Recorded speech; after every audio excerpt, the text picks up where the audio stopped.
every weeknight at 9 p.m. Eastern Standard Time on youtube.com/TLC/Serious Minds RNTV. Make sure you like, subscribe, and share.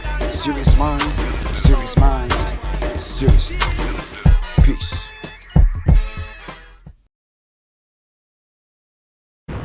You are now listening to Serious Minds RNTV with your host, Professor Griff. The call-in number is 516-654-7688.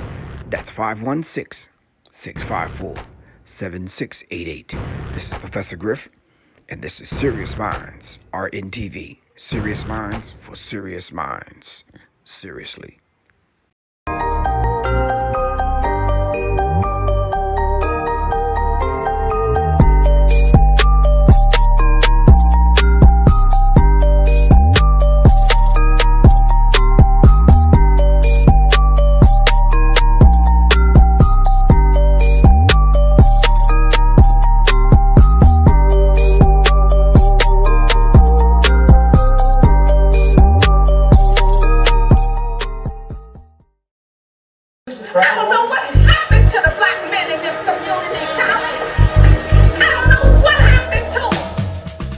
The Alternative Black Studies online course with instructor Professor Griff. Sign up today at www.professorgriff.me and Serious Minds Institute.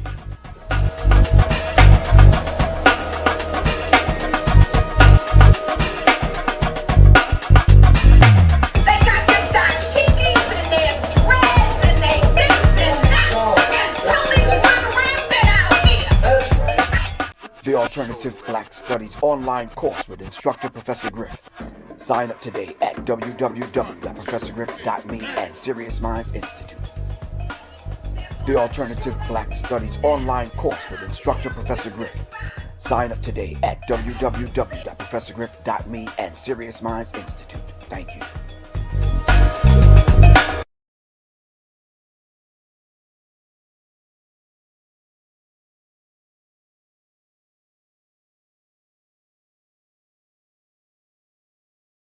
Check 1 2 1 2 1 2 1 2 1 2 1. All right, greetings, families. Professor Griff, y'all already know this is Serious Minds RNTV. Thank y'all very much for tuning in. Shout out to everyone on IG. If you're right here, thank you. I see you. All right. Shout out to everyone. All right. On Facebook, Twitter, Periscope, wherever you are. All right, hopefully this might end up on TikTok. I'm not even sure. In any event, we got a special guest coming on tonight. And tonight we're going to be talking about the Black History 101 Mobile Museum. And our special guest is going to be Dr. Khalid El Hakim. All right, curator of the Black History 101 Mobile Museum, a collector now for over 30 years, I believe. Collected now over 10,000 artifacts. All right. All right, we're going to be taking this on the road. It's already on the road, but yeah. So we're going to kind of jam-pack Black history. We want to make sure we raise as many minds and reach as many minds as we possibly can. All right. So as we kind of wait to dive into that particular conversation, we got a couple of things to show you. And today is the, hold on, it's the 27th, I think, right? Yeah, help me out if I'm wrong. Yeah. Today is the 27th, so let's talk. Once again, I'm coming from the Nayan Sassim. All right.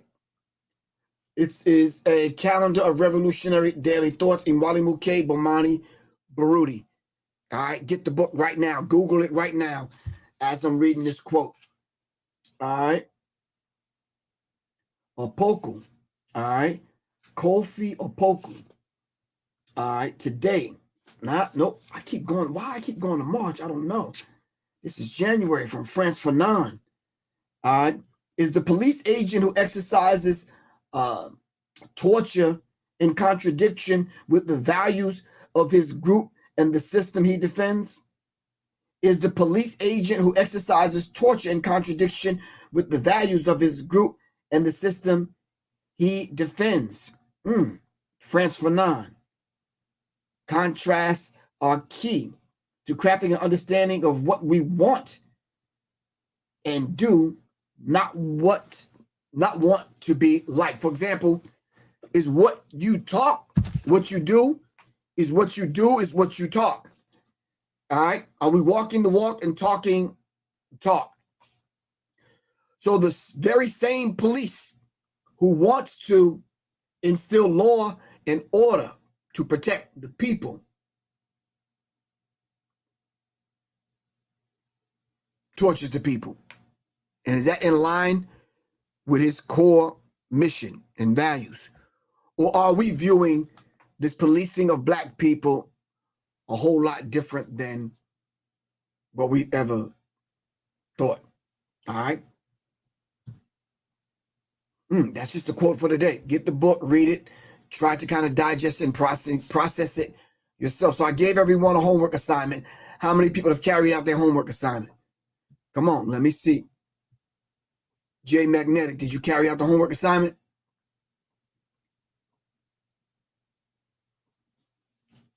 Walib Salam allows detailing and pressure washing. Come on now. You said their job is to defend the corporation and enforce fate codes onto the people. You're probably right. Indeed. You are probably absolutely correct. Smart Pharmacy says she did her homework. All right. How do you spell the book? Janice Davis asks. And for you, Janice Davis, I will. N-Y-A-N-S-A-S-E-M. One more time. N-Y-A-N-S-A-S-E-M. One more time. N-Y-A-N-S-A-S-E-M.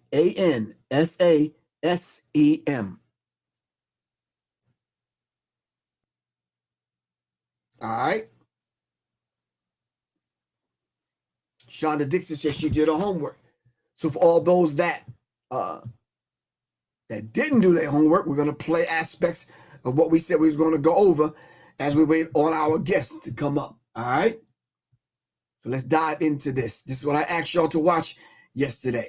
Talk about cultural appropriation. A lot of people see, whenever we talk about cultural appropriation, a lot of people seem to misunderstand the real definition of cultural appropriation. They seem to think cultural appropriation is when you use something that another culture or race invented. And usually a certain group of people automatically respond with, well, then you can't use the internet or the computer since we created it. Firstly, that's not what cultural appropriation is. To break it down in its simplest form, cultural appropriation is when you take something created or invented by a group of people, change the name of it, and claim that you invented or created it first, kind of like plagiarism or intellectual property theft. I have an entire video about this, which will go into lots of details and is easy for anyone to understand. You might even realize that certain things that you thought fell under cultural appropriation actually don't. So that link will be in the description. Don't forget to check it out. Anyway, back to the computer and the internet. What if I told you that these things were actually invented by Black people? Yes. What if the very thing you're using to watch this video on, whether it be a phone or a computer, was created by a Black person? Racist people can now throw away their phones, computers, and stop using the internet. But wait, what if there's more things that were created by Black people? Ooh, you better get your trash can ready and start throwing away a whole bunch of stuff. Because believe it or not, the majority of things we use today were in fact created by Black men and women. But I don't think you'd be able to survive not using Black inventions. Firstly, let's start with the computer. Dr. Mark Dean is the architect of the modern day PC. He was instrumental in the invention of the PC. He helped IBM make breakthroughs in technology. Millions of jobs in information technology can be traced directly back to him. So, what about cell phones? Well, Henry T. Sampson was a pioneer in the technology used in cell phones. He also invented a gamma electric cell. He holds the patents related to solid rocket motors and conversion of nuclear energy into electricity. And Jesse Lee Russell was the inventor of digital cell phone technology and the engineer responsible for this multi-billion-dollar industry. So without these Black men, you wouldn't have a phone or a computer to use. But what about the internet? I mean, after all, how would you guys be able to hide behind the internet and troll? Meet Dr. Philip Emeagwali, aka the Bill Gates of Africa. He was born in Nigeria in 1954. And in 1989, Dr. Emeagwali used 65,000 processors to invent the world's fastest computer, which performs computations at 3.1 billion calculations per second. His work allowed a large number of computers to communicate at once. So without him, there would be no internet. The internet would not be what it is today. His computers are currently being used to forecast the weather and to predict the likelihood and effects of future global warming. These three things are things that most people today could not live without. Benjamin Banneker, in the 1750s, invented America's first clock. But that's not all he invented. When he was 15 years old, he invented an irrigation system to control water flow to crops from nearby springs. Jerry Lawson invented the first video games console and cartridges. His work gave life to Nintendo, Atari, Sega, PlayStation, and the Xbox. You name it, it was all because of him. So all you gamers have Jerry Lawson to thank. James Fortin invented a device for the improved handling of sails on large ships. James Edward Maceo West invented the Electret microphone. Alexa even uses James West's microphone as her hardware. So pretty much most YouTubers and singers and any artists that use a microphone have James Edward Maceo West to thank. Madam C.J. Walker invented a line of African hair products in 1905 and was the first American woman to become a self-made millionaire. Walter Salmons invented the hot comb. Lyda Newman received a patent for an improved version of the hairbrush. Charles Orren Bailiff invented the shampoo headdress in the year 1890. Anybody like going to watch 3D movies? Well, without Kenneth J. Dunkley, you wouldn't be able to see it because Kenneth J. Dunkley invented the 3D glasses. John Henry Thompson invented lingo programming, a scripting language that helps render visuals in computer programs. Lingo is now used with many programs that have interactive simulations with graphics, animation, sound, and video. Along with Macromedia Director, Thompson has helped develop Media Maker, Actions, VideoWorks Accelerator, and VideoWorks 2. Lingo has also been used to create Flash and Shockwave programs that now are prevalent in video games, web design, animation, and graphics. In 1897, Andrew Beard received a patent for a device he called the Jenny Coupler. The Jenny Coupler automatically joined cars by simply allowing them to bump into each other. Or as Beard described it, the horizontal jaws engage each other to connect the cars. This African-American inventor sold the rights to his design for $50,000 and revolutionized the railroad industry. Meet Bessie Blount Griffin, a physical therapist, inventor, and forensic scientist who invented an electronic feeding device in 1951 to help amputees feed themselves. Dr. Donald Cotton invented a capillary liquid fuel nuclear reactor and developed a procedure to measure how solid propellants are burned. Omelets, anyone? Willis Johnson invented the egg beater, and William Purvis invented the improved fountain pen. Most people, when they think of peanut butter, they think of George Washington Carver. However, Mr. Carver actually didn't invent peanut butter. Instead, he discovered over 300 uses for peanuts.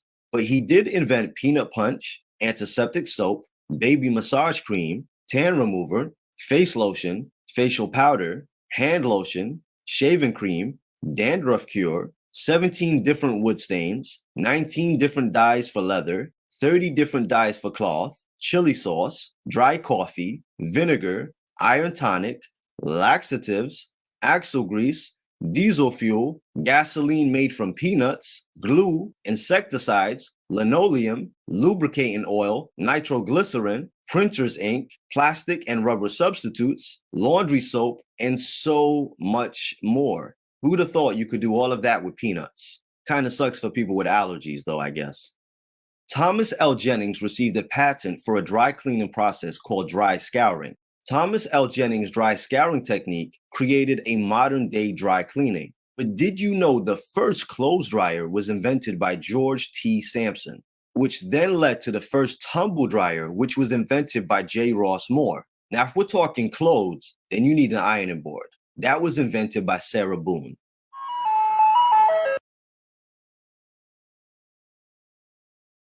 All right, all right, all right. As Kevin Hart would say, all right, all right, all right, all right. All right, let me get my screen black. All right, family, family, family. So I hope y'all did your homework. If you did, Smart Pharmacy, what's good with you? All right, I hope y'all did your homework. All right, that's shit. Let's give that brother some credit, man. Hold on for a second. R&B and Soul Classical channel. At Angel_IKYG. Look that brother up. Subscribe to his channel. Support him. You understand what I'm saying? All right.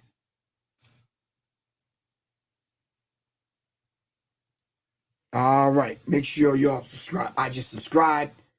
All right. Support that brother's platform, giving us that information. That's thorough, man. And it's 18 minutes long, and we only got through a part of it. All right. All right. All right. Quan, what's good with you? Shonda Dixon, what's happening? We're still waiting on our guest, but in the meantime, in between time, hold on for a second. Let me show y'all this. Be right back. Hold on. Da da da da da. All right, check this out, fam. Do-do-do.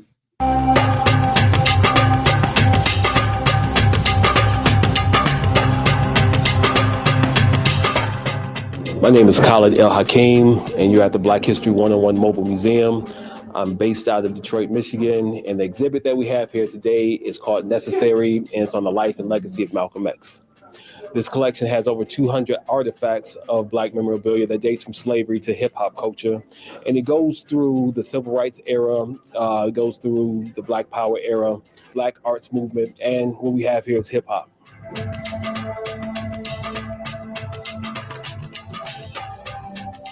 This Black History 101 mobile museum is very fascinating with over 3,000 pieces. For the last 5 years, I've been traveling with Khalid because we came to the conclusion that if young people are not going to come to the museum, we were determined to bring the museum to them. And I really feel that it's very important simply because what Khalid has collected over the last 20 years is some of the missing pieces to a story that needs to be told to us by us. We've been very, very successful, reached thousands and thousands of people. Every student that comes through the museum needs to know and understand that they need to know thyself and have a point of reference. The 10 aspects of the worst things that have happened to Black people that I outlined in the lecture, we need to know and understand that that's what happened to our people.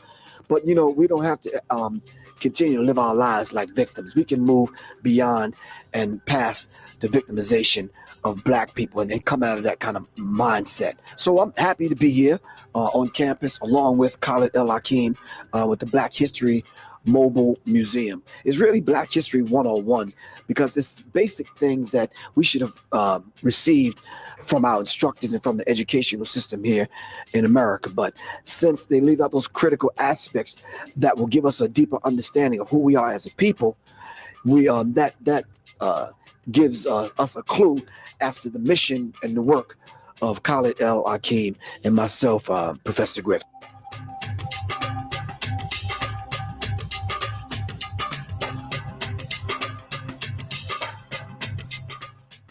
I was invited to IUPUI by the Multicultural Success Center for Black History Month this year to do this exhibit. You can reach out to the Black History 101 Mobile Museum online at blackhistory101mobilemuseum.com, or you can hit me up on Facebook under the Black History 101 Mobile Museum, or you can search for Khalid El Hakim on Facebook.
of all of the inventions. What do y'all think of that? What do you think of the film? I was waiting for Khalid to come back in. All right, so he said he's looking it up right now. All right, what do y'all think of the film? Ba-ba-ba-ba, ba-ba.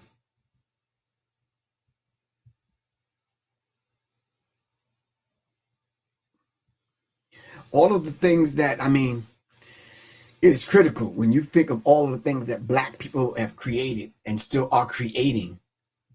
All right. Thank you, Isis Ma'a. It was very informative. Shonda Dixon, thank you. It was put together well. And I think, you know, it's something that if you can't tell the story to your children, put them in front of other people that can tell our story. Nonetheless, the story has to be told. All right.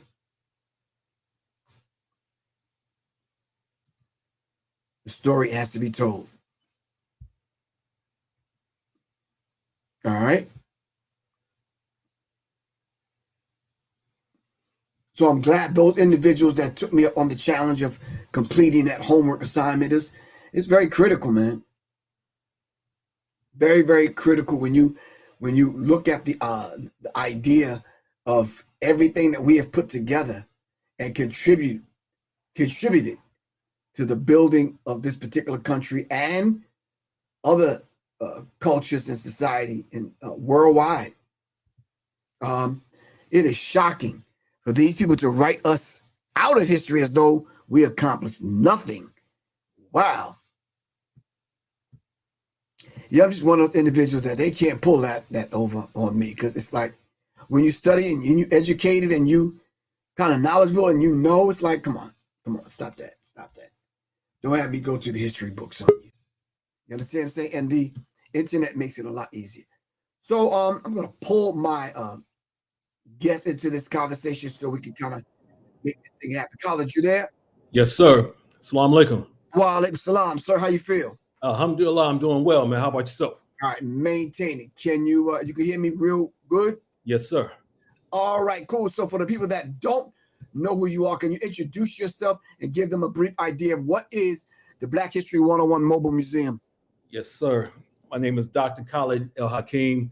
I am the founder of the Black History 101 Mobile Museum, which is a collection of primary source material artifacts that date from the transatlantic slave trade up to current times, hip hop culture.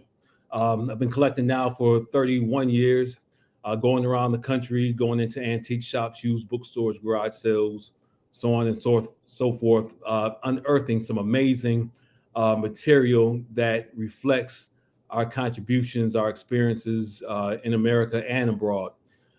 So right after the Million Man March, 1995, I decided to take this private collection and make it public, and just started going around to different areas in Detroit, where I'm from, and just going to just grassroots organizations, sharing the material, and come to find out that I was doing the same thing that a lot of collectors in the past were doing, like the great Dr. Charles Wright, who started the I Am Museum in Detroit back in 1966, 67. And he was inspired by the civil rights movement. He was down in Selma, but found that our history was not being told in a proper way. So he started collecting and started sharing his material in Detroit back in the 60s, and eventually opened up a museum, which is now the Dr. Charles Wright Museum of African American History. So my work is really in that line of those great collectors and educators and museum people who created the Black museum movement in America. So since I started in 95, the museum has toured all over the country. It's been to 41 states and over 1,000 institutions. Very large institutions, very small institutions, from people's living rooms to, to large universities and government agencies and all types of places, man. So it's really been a blessing to do this work, man, and definitely been a blessing to do this work with you, Griff. And you've been Okay, working with me now since I believe it's 2006 when we first started doing our first gigs, man. So, yeah, honored to be here with you today, bro. what year was that when we first met at with the gig That Eric put together? yeah, that must have been 2002. Right. Yeah, because your lecture was on the 911 is a joke. Right. The unholy war on terrorism. Right. Yes, sir. Yeah. Right. Exactly. So it's been a minute, man.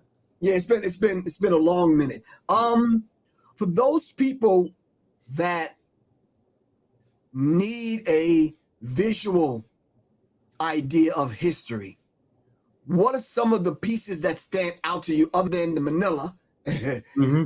pieces?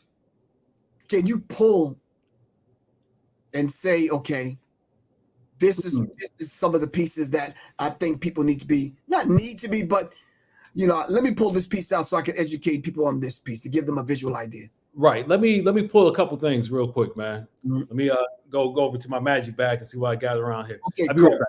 Yep. All right. So while he's searching for the pieces that he want to show us, the idea of having a piece like the Manila, all right, you can kind of Google it, Manilla, vanilla, but with an M. All right. When you go into the history of these particular artifacts that almost speak for themselves, you understand what I'm saying? It is amazing. It is amazing. When you kind of go into it and tell the story, because it puts together the pieces to the puzzle of a history that the people that oppressed us would not allow us to tell. But here now, we're unearthing some of these things. We're searching and finding these things. And maybe Khalid will tell you a couple of stories of where he finds these pieces and some of the travels on where he locates some of these artifacts, finding some being given to him and donated, and some he has to purchase. But go ahead, take it away, man. All right, man. So this first piece I'm going to share comes from an antique shop I got probably about 20 years ago. But if you take a close look at this, you'll see it's an alligator with a tail, and you see it has the head of a black boy in it. And actually, this is a pencil. Wow. But this here symbolizes that horrible practice in America of black children being used as alligator bait. And what this is a pencil holder. Again, the head is a pencil, and the tail is a letter opener. Wow. All right. So this is one of those pieces that show you how nuanced racism was in America, how it is in America still. I mean, the story of alligator bait is something that has not really been researched all that much. I mean, you have, some people who've given like the basics on it, but there's a whole very deep history of how we were used as bait to bait alligators in America. Alligator bait. In Louisiana, in Florida, also even outside of America, where, as a matter of fact, wherever Europeans went and there were alligators and they colonized the people, they did the same thing. So places like Sri Lanka, for example, where there are very dark-skinned people as well, as we know, and the children, they refer to them as pickaninnies and darkies and coons as well, and niggas. So it didn't matter, what part of the world you were. If you were dark, you were seen less than. The second piece I'm going to show you is a cast iron bank, and you put the money in the back of the head. And if you look at the bottom here, it says this one's the Jolly Nigger Bank, or this one's the Young Nigger Bank. You see that? The Young Nigger Bank. Yeah. Right. Wow. All right. So that's another one.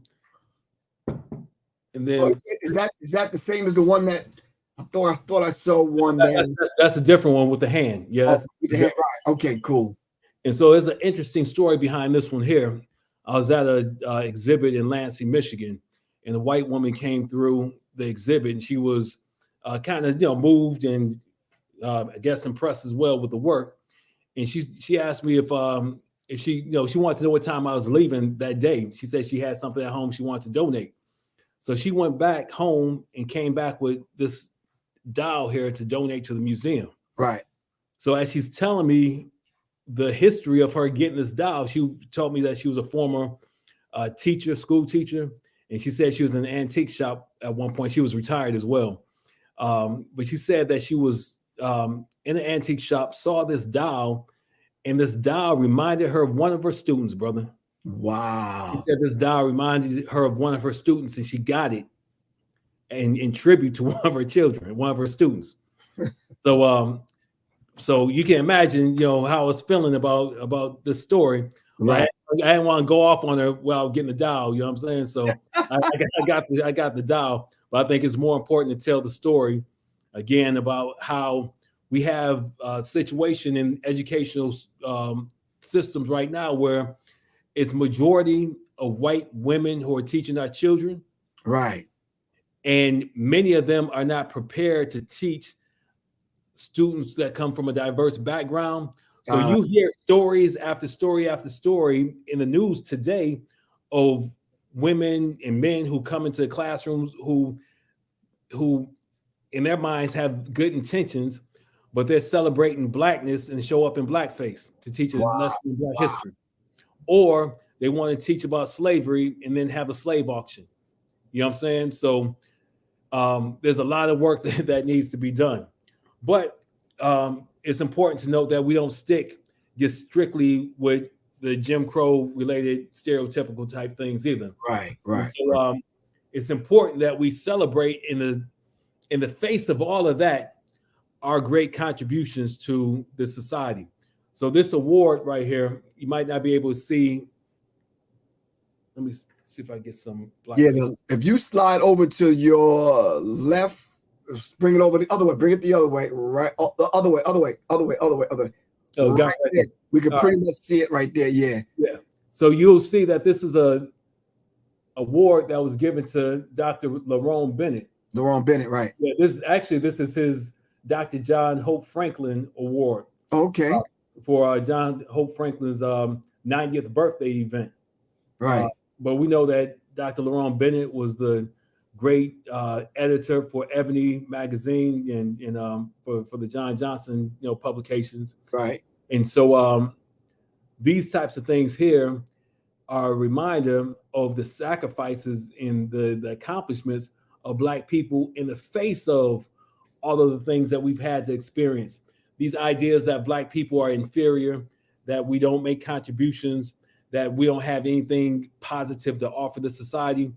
There's the only reason why we have a Black press in which he comes out of is because the white press was not telling Black stories and they were not celebrating our accomplishments and our contributions. So John Johnson started Ebony and Jet, the Negro World, the Black World, and other publications in order to document our contributions and to report on what was happening in the Black community. In this last piece I'm going to show you here. See if you get it. Barely, but James Brown? Wow. James Brown. And this is a Lifetime Achievement Award that was given to James Brown from the Black Radio Executive Conference in 1983. The same year that he got this, Michael Jackson also received the same award. And so I have a picture of Michael Jackson holding his award, but couldn't find a picture of James Brown holding his. Right. But again, man, what we're doing with the Black History 101 Mobile Museum is celebrating our history, our contributions, being honest about what this history is as well, of white supremacy, and I call it white absurdity in America. And we're taking it around the country and educating people, bro. And that's the work. So just a basic question that people might ask: has things changed? That's a great question. As long as we've been doing this work, Uh-huh. I think we come to realize that, you know, there's just a lot of work that needs to be done. People are not studying. People are not taking time and disciplining themselves to pick up books. You know, we get information in bits and pieces, mainly off the internet, mainly off of, you know, Twitter or Facebook or some memes, but we're not taking time to actually study. I don't think the average person has a personal library. I mean, you're the Minister of Information for Public Enemy. Right. I've seen your library. Right. And that says a whole lot about a person. So I think we need to get back to basics and get down and study. And we have to communicate amongst each other and share information, which is extremely important as well. So has things changed? Not a whole lot, brother. Not a whole lot. I mean, I wish I could say, yeah, man, things are changing and they're getting better. But in all reality, we have to work twice as hard now than we've ever had. Right. Because in many places we're going backwards. Right. Right. So yeah. This year, especially in 2022, do you think some of the people walking through the exhibit, without even you having to say a word, might write this off as CRT, critical race theory? Yeah, you're gonna have that, but you know, it's important to note that CRT is just a buzzword to rally the conservative right because they have nothing else to cling on to right now. You know what I'm saying? They're trying. This is a backlash from you know their failures for, you know, the past 4 years or so. But because you have the word race in here, you know, in this concept, they assume it to be something that it is not. So you know, the Black History 101 Mobile Museum is CRT in action, you know. And it was CRT before I even knew what the concept was. So it really what it does is it meets a need of an institution in the institution are museums in general. It meets the need of an institution that has not been inclusive of our narrative. Right. Yeah. Okay. What place would you say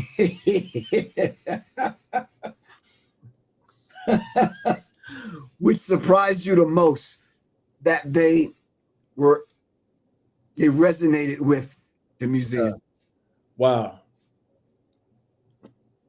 Man, to be honest, everything is just about a baseline, bro. I mean, when you take this anywhere, you're meeting people really at their baseline. So people are very much, you know, open to at least get the information at first. Now the question becomes, does it transform them over time? You know, you might have this, you know, short period of experience where it hits you in the heart, but does it really transform your heart? So that's the key right there. Right. So and are we getting called back to come there again over and over again? And so that's the other thing. So I was just recently in a K-8 school in Portland, Oregon. And I was talking to the 8th graders, and I had been going to the school for a few years, but I was trying to figure out how long I was going to that school. And so the 8th graders told me that they had been seeing the exhibit now since they were in the 3rd grade. And these are mainly white students. Right. Wow. So imagine these students from the 3rd grade to the 8th grade seeing this material over and over again. You would have to think that this had some type of long-lasting impact on them. You know what I'm saying? If I had the time to do a longitudinal, you know, research on that, I would love to, just to get that impact. Right. But you know, I've been in some very interesting places over the years, man. Like I said, it's been government agencies, one of the top government, you know, law enforcement agencies in the country. I was, you know, in one of those spaces a few years ago. So it's been there, but it's been in very corporate spaces as well. Yeah. So Mm. man, many different places, bro. Right, From right, yeah, right. I'm going to put some things up on the screen. Can you see this? I just see you. You just see me. Hold on one second. Let me do this. Hold on one second. Hold on. Hold on. You just see me. Hold on. I'm going to share the screen. Share my screen so you can see it and they can see it. All right. You see that? I see that. All right. And let me see if I can take that. Hold on for a second. We want our people on IG to experience it with us. So I got to move that there. Now let me share it. Hold on. Let me see if I get everybody in the conversation. Everyone on IG, you, myself. Can you see that? I see it. All right, cool. So I'm just going to run through some things and just give me your thoughts. All right. Man, hip hop connection from the UK, Tribe Called Quest, one of my favorite groups. Mhm. And that magazine is real popular. I don't know if it still exists, but it was real popular in the UK.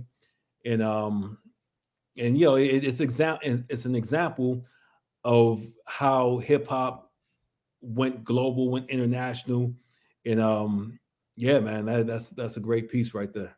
All right. Yep. You got the Mammy spice racks, the two Mammies in the red there up front, Mm-hmm. nutmeg and ginger. Right. That's part of a spice rack collection or set. And then there's a cinnamon, there's a salt and pepper, there's a cumin and curry Okay. Mammy. But those are interesting because here you have these salt and pepper shakers that were mass produced for the kitchen.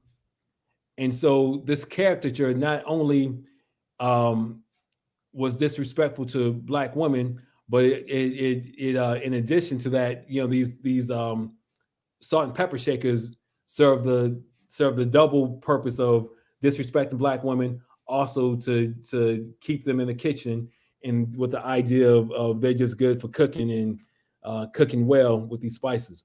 Oh, And in the back, the tall mammy is a door stop, and then the sample caricature in the back is the one that we just talked about that has a hand that you put the coin in his hand and right. the lever on the back, and it puts the coin in its mouth. So yeah. Wow. Yes, sir. The Million Man March, October 16th, 1995. And again, that was a life changer for me and many of us who answered the call of Minister Louis Farrakhan to go to Washington, D.C. under the themes of atonement, reconciliation, and responsibility. And I'm so honored that I had the opportunity to go to the Million Man March. And again, it was that experience that changed the once private collection of artifacts I had. And once I got back to Detroit, I started going into different meetings around Detroit and sharing the artifacts I had. But many of those pieces there I actually got from the Million Man March. And those are a set of shackles from the early 1800s. And actually, those would have been a pair that were on a slave ship. And I'm not sure what slave ship it was, but those are original shackles there. And this is actual cotton because a lot of Yeah, people never touch cotton other than buying some clothes from Targets or Walmart. exactly. So yeah, that's actual cotton. A lot of people have never seen it, felt it before. But imagine we had to pick 100 pounds of that in a day, and that stuff is light. You know what I'm Right. saying? So picking 100 pounds of that, man, we from sun up to sundown. Mm.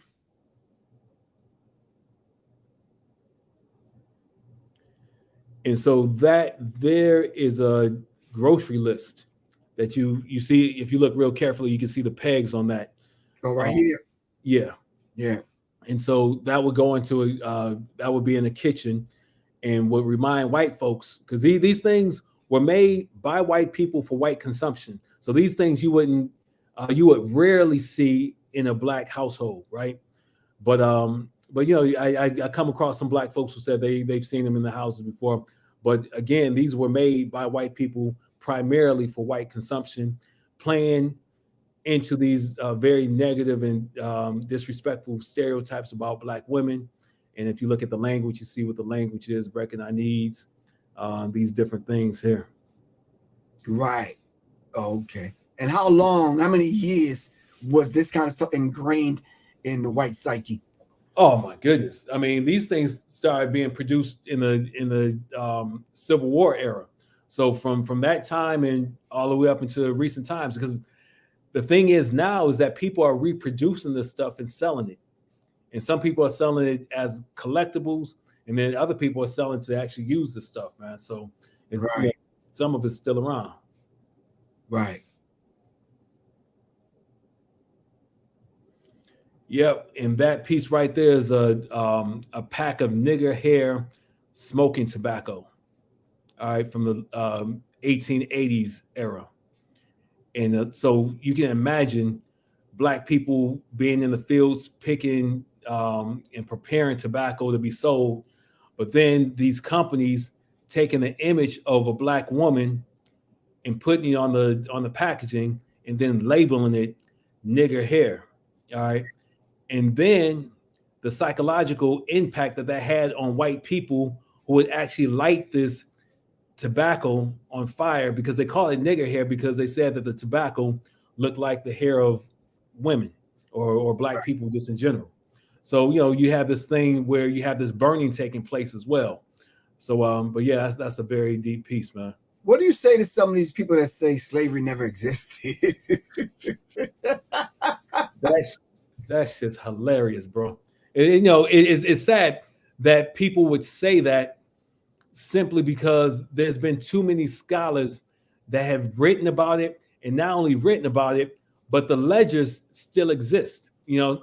And so for someone like me, I'm a collector of artifacts. I'm a collector of primary source material. We can go back and see the ledgers that come from the slave ships inventory. All right. And that's why we know how many ships came, how much cargo was on certain ships. But you know, you got some people who say that slavery never existed on that level because black people were in America already, and black people were in America prior to the transatlantic slave trade. But without a doubt, millions of us came to America and experienced chattel slavery in America. There's no right. So these individuals that come with the argument, well, show me a slave ship, as though there's going to be one in somebody's backyard. Right. But there was the very last slave ship that came to America was actually found just about 5 or 6 years ago in Alabama. So that exists. Mm. Yeah. Hold on. Oh, go back to that picture. This one? Yeah. Wow. So you know how we talk about the Black History 101 Mobile Museum never gets invited to HBCUs. Right. Out of all these hundreds of colleges that the museum has been to, there's only been one HBCU, and that was this one here. That's Rusk College in Mississippi. Wow. I remember. Wow. Yeah, that's the only HBCU, the Black History 101 Mobile Museum. Well, it's been two. Oh, you've been to one. I've been to one. I've been to Payne College. Payne College. All right. So they invited you to one, invited me to one. Yeah.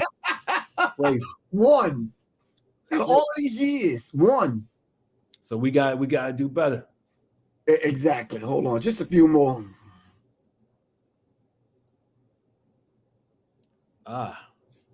Wow. Yeah, this is a great one right here. This is the Notorious B.I.G. opening up for Rakim. Wow. Yeah. Wow. With Mr. C DJing. Damn. And Craig Mack. Craig Mack. Yeah. So Wow. So yeah, this is a great piece because I was looking for flyers of Tupac and Biggie and hadn't been able to find any, and this is the only one I was able to find with Big on it, man. So Right. yeah, Wow. Just a couple more. that's fine. Oh, My man, Michael Jackson with the fro. with the fro. That's who I wanted to be right there, bro. 1970, it was at 79. Yeah, but Rock and Soul magazine, man. That was a great magazine. July 1979. Yeah. Yeah. I was 19. I was 9. I just turned 9. July 9th, 1979. Just turned 9 years old, bro. Oh, wow. Yeah. Yes. Cassettes. A lot of people on here, yeah, they've never even played a cassette, bro. Yeah, bro. This is my stuff right here, man. So, but yeah, I go into a lot of old record shops, and anytime I can find cassettes, man, I always pick them up. So let me ask you, for people that's watching this that want to become collectors, I mean, could you give them some advice? Because here you are thumbing through the crates, man. Yeah. Don't you have to kind of have an idea of what to look for? You know what? You don't even have to have an idea of what to look for. I mean, I pick up things that resonate with me. So right. if we were to go back 30 years and look at the things I was collecting, back then it was, if you looked at my exhibits back then, it was Malcolm X, it was Malcolm, Muhammad Ali, Motown, Michael Jackson stuff. You know what I'm saying? And strictly things that, just resonated with me. But when I decided to do this and take this very serious, I just expanded it to make sure that I was inclusive of the different voices of our people who've made contributions in our society. So it's definitely grown over the years. And like I said, man, it's over 10,000 artifacts now. 10,000 artifacts. Right. So for the 100 that I have, I think I have a stamp collection. Mm-hmm. I got some. You remember the visual vinyl thing I was doing, and I was buying the albums of Black revolutionary artists, mm-hmm. R&B artists, soul artists, hip hop artists. I put that together. So you're right. It has to resonate with you. You gotta. Yeah. But but once I got started, man, at this point, I tell people artifacts come to me, bro. I mean, I got things that they just come to me, man. Like I'll be in a shop, man, and just a certain area of the shop will just call me, and I go and I'll find some amazing material, man. So yeah. So who's this in this picture? That's MC Sha Rock from the Funky 4+1. My homie right there. Right. So she's on LL Cool J's Rock the Bells radio now, doing That's the Joint every day, her and Grandmaster Cass. Right. And Sha will be traveling with the museum during this next tour, which actually starts tomorrow, man. Well, I leave here tomorrow, going to the east side of Michigan, doing some dates, and then this tour we do 16 states and over 50 stops, man, between now and Juneteenth. Woo! Yeah. You got Chairman Fred there. We're at Cal State East Bay in that picture. Okay. This is a beautiful thing when you see this, man. Yeah. It's and so you figure these kids here, this is, for many of them, this is their first experience ever in a Black museum. And more than likely, this might be their only experience, because we're talking this is Portland, Oregon right here. This might be their only experience going to a Black museum. Right. Yeah. So basically, you kind of set up how many tables you have here? 10? Yeah, 10 tables. 10 tables. And we go from slavery, which we know our history doesn't start at slavery, but this is one of the exhibits. Right. And it goes all the way through somewhat of a chronological kind of timeline. Yeah. We kind of end at hip hop, right? Exactly. Okay. Oh, that's Bryant University. And this is what it kind of looks like. Yeah. And that college there is a great Keene College in New Jersey. College spoke at?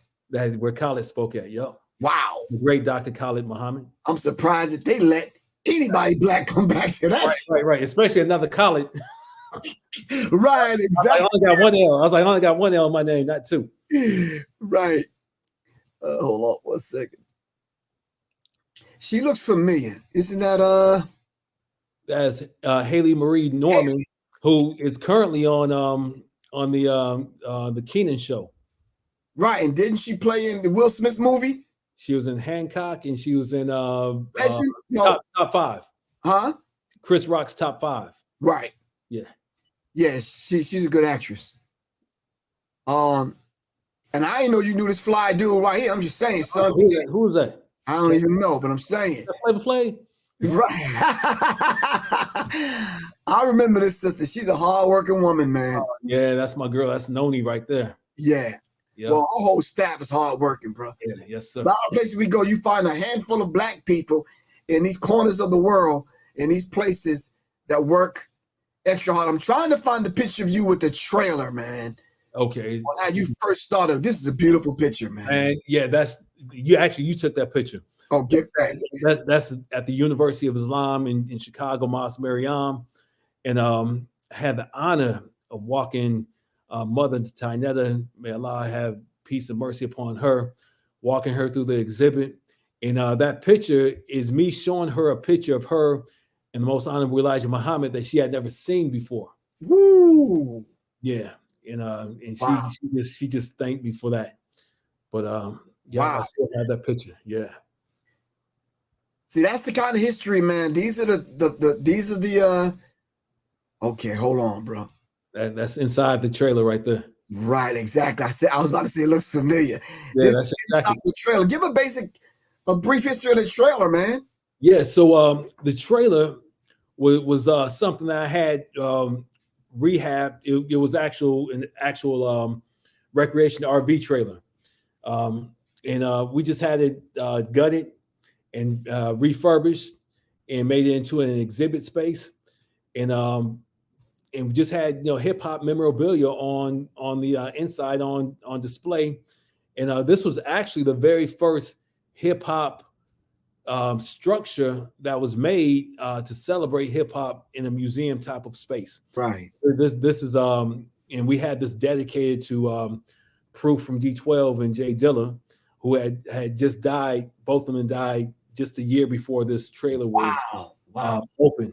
So we dedicated to their legacies. But yeah, this trailer was phenomenal, man. But hold on, let me show them the outside. Okay. So yeah, that's the trailer outside. And so it was a beautiful thing simply because we were able to walk 10 to 15 people through the inside of the trailer at a time. And we took this all around Detroit and went up to Flint, Michigan. But it proved over time to be not cost effective. So I decided that we would just take the artifacts themselves around. And that's why, we travel the way we travel today.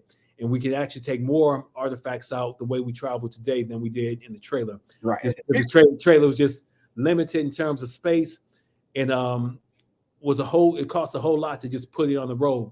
So we never took it outside of the state of Michigan because of the cost factor. But again, once we started taking the artifacts around themselves, we came up with a great way of packing, and we're taking between 150 to 200 artifacts out at a time now. Right. People don't understand, man. That was one of my first few times being out with you in the trailer, in the cold, in the parking lot. They weren't even letting us in the building at that time. Right. Can you imagine that, bro? Yeah, man. You can because you lived it, but I'm talking to my audience. Yeah. It's critical, man, for real. Hey, Sister Mayat, Isis on here. Pizza Sister Isis. I'm looking at some of the comments now. Oh, okay. She said, wow. Yeah. Yeah, she asked another question. Where are you at, sis? Hold on. She said, Griff, was that Payne Theological Seminar that invited you? I think, yes, it was. They invited me to Chubb Rock hooked that gig up, man. Okay. Chubb Rock, he saw the value in the Black History 101 Mobile Museum and wanted to do more. I'll stop at a couple of more pieces and wow. Okay. Yeah, that letter there, you can't see the whole thing, but that letter is signed by Marcus Garvey. Woo! A Yeah. letter signed by Marcus Garvey. Yeah, so you can, if you look at the letterhead, it's the letterhead of the Universal Negro Improvement Association, the Right. UNIA. Yeah, at the very top it says one God, one aim, one destiny. Wow. So I think a lot of times we just kind of overlook this stuff, man. Just Yeah. you understand what I'm saying? Let me find one more interesting piece, if there is one. Yeah, there it is. Yeah. So this drinking fountain sign is from, I believe, 1929. Alabama, if that's the right one. But yeah, just one of those relics of the past. That's a reminder of where we've been, and a reminder of where we don't want to go again. But but the stark reality is that in 2022, America, without those signs, is still as segregated as as it was back during that time. When you think Right. of the school system, when you think of neighborhoods that we live in, The brothers getting thrown out of Starbucks and getting arrested. exactly. So we're Yeah. still very much segregated in America. Right, exactly. Yeah. So what would it benefit anyone to say that I don't know, slavery didn't happen because we can't find a slave ship? What would benefit anyone from with that? I'm just curious, just for my head. What would it benefit someone? Zero, bro. There's no benefit in that, except for you have folks who try to one up somebody on knowing some new information. I told you so type of stuff. But Right. there's no benefit in that. It shows a horrible level of ignorance to say something like that. Because what you're doing, because those same type of people who say that type of stuff are the same type of people who will, during Black History Month, pouring libations, will call out W.E.B. Du Bois. All right. Who without a doubt, in his book, Black Reconstruction, documented the slave trade, documented our accomplishments, Right. documented the work that we did on plantations. So you can't dismiss that brother's research. Professor's on here. That's my man. That's my man. Professor Network. Yeah. That's my man right there. All right. All right. I see you. That's my man. As a matter of fact, I'm going to just put this out here. Professor is gonna we're gonna write my memoir. I'm putting that out there. Okay. Yeah, we're gonna write he's gonna help me write my memoir, without a doubt. Okay, give us, I'm putting you on the spot. Give us one story of you being on the road that we probably wouldn't believe. Wow.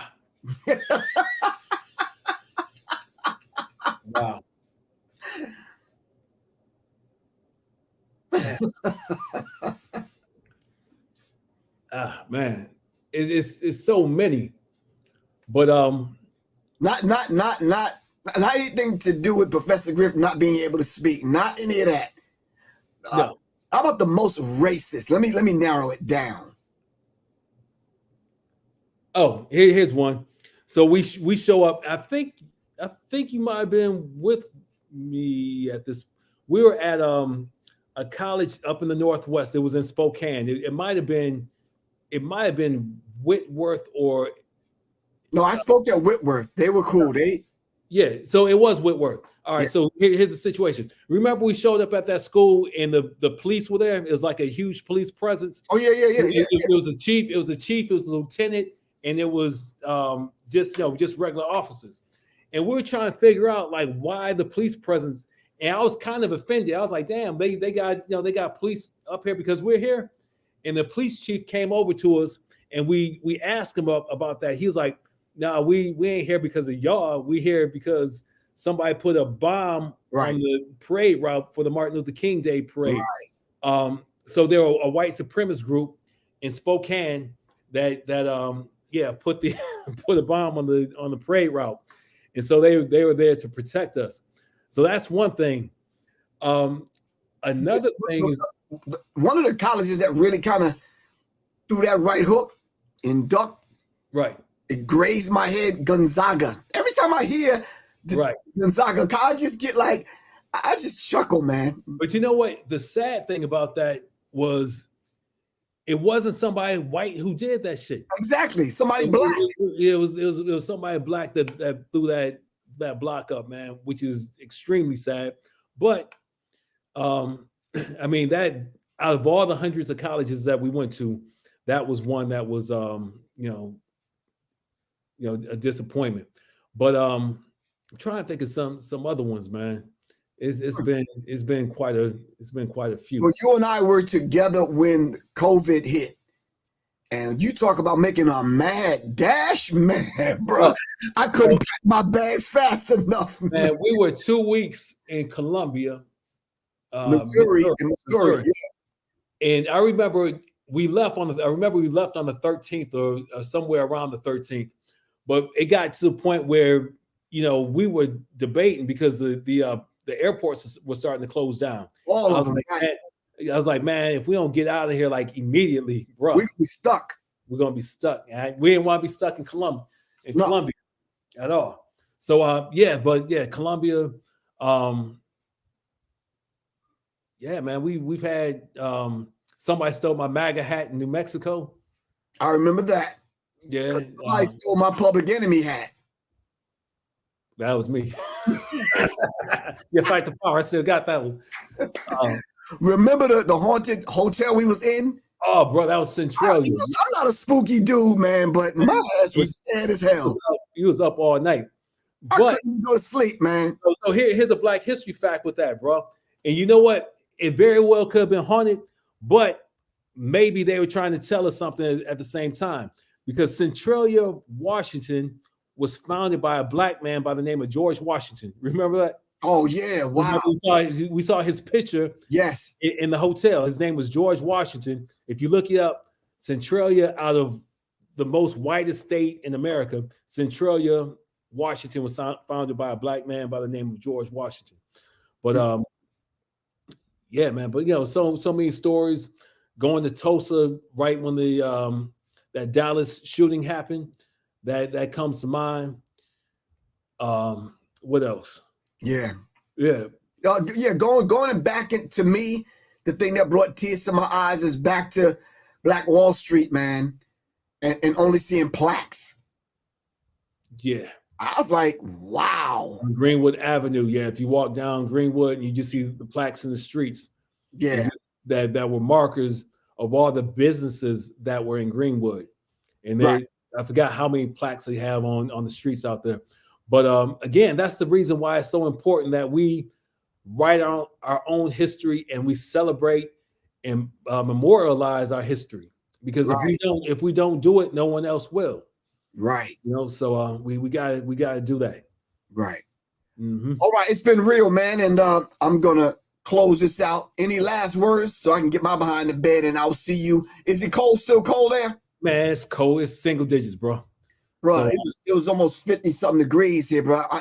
Bro. Yeah, but real quick, man, I just want to invite people to go to the website, blackhistorymobilemuseum.com. Take a look at the tour schedule. If you can make it out to any of our stops along the way, we're in Atlanta not Atlanta proper, but we're in Roswell, the city of Roswell, on February 12th. Right. But we're in, it's 50 stops throughout the United States, man, 16 states. So if y'all are interested in seeing us, come check us out. Let me show you the calendar. Let me know where the dates are on here. Maybe I'm on the wrong site. Hold on. It's on, look under tour dates. Right here? Yeah.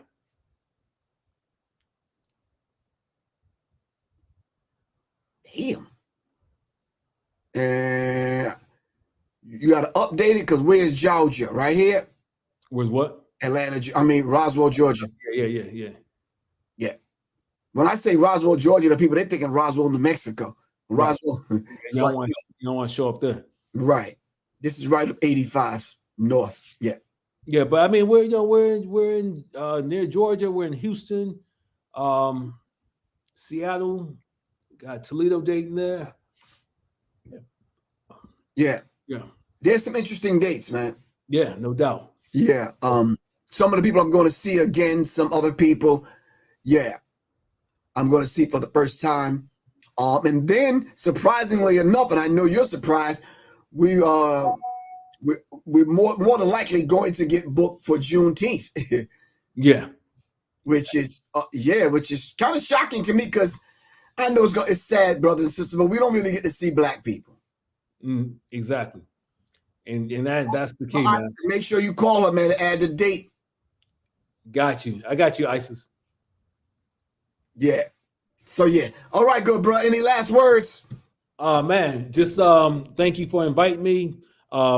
If anybody is interested in having the Black History 101 Mobile Museum come to town, hit us up on the website or hit Griff up, and we'll make it happen. All right.